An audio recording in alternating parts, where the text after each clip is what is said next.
Mendoan, menyatu dalam doa dan renungan. Dari Katedral Kristus Raja Purwokerto, Selasa 16 Maret 2021 bersama saya, Romo Giovanni Dodi Kurnianto. Saudara-saudari yang terkasih, salam sehat berkah dalem.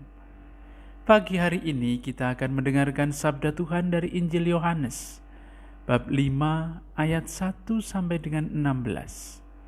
Mari kita siapkan hati kita untuk mendengarkan sabda Tuhan. Dalam nama Bapa dan Putra dan Roh Kudus, amin. Tuhan bersamamu dan bersama rohmu. Inilah Injil Yesus Kristus menurut Yohanes. Dimuliakanlah Tuhan.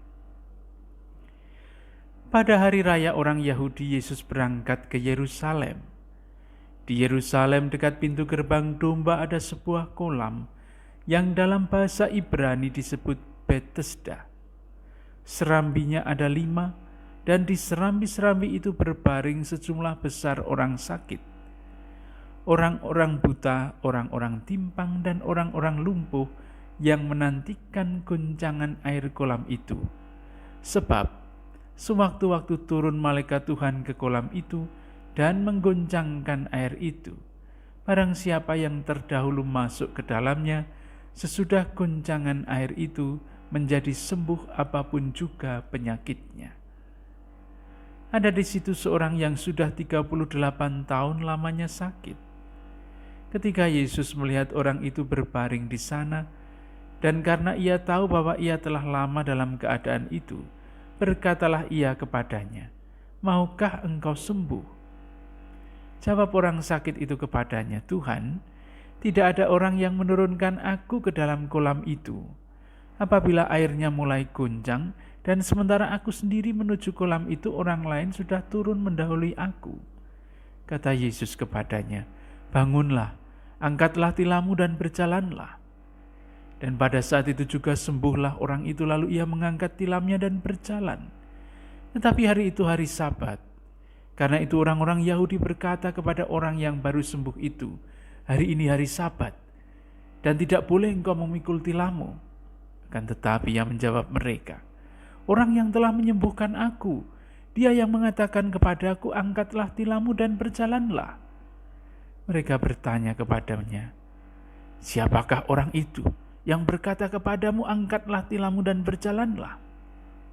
Tetapi orang yang baru sembuh itu tidak tahu siapa orang itu, sebab Yesus telah menghilang ke tengah-tengah orang banyak di tempat itu.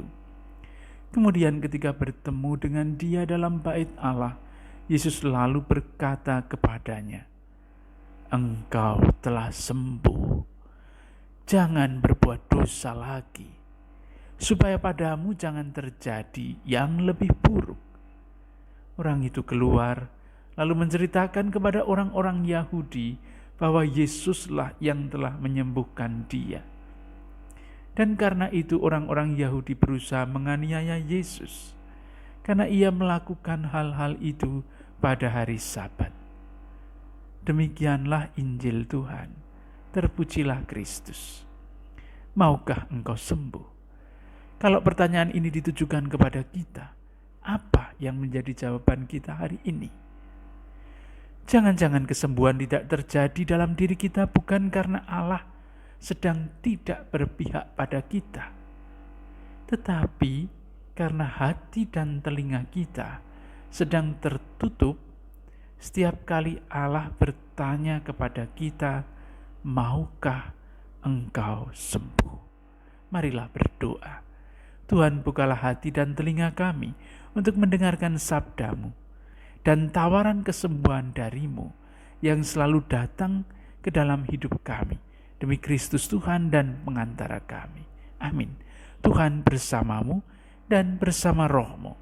Semoga kita semua, orang-orang yang kita doakan hari ini, keluarga kita, sanak saudara kita, dimanapun mereka berada, dan seluruh aktivitas kita hari ini diberkati oleh Allah yang Maha Kuasa, Bapa, Putra, dan Roh Kudus. Amin. Selamat beraktivitas. Tuhan memberkati. Salam mendoan.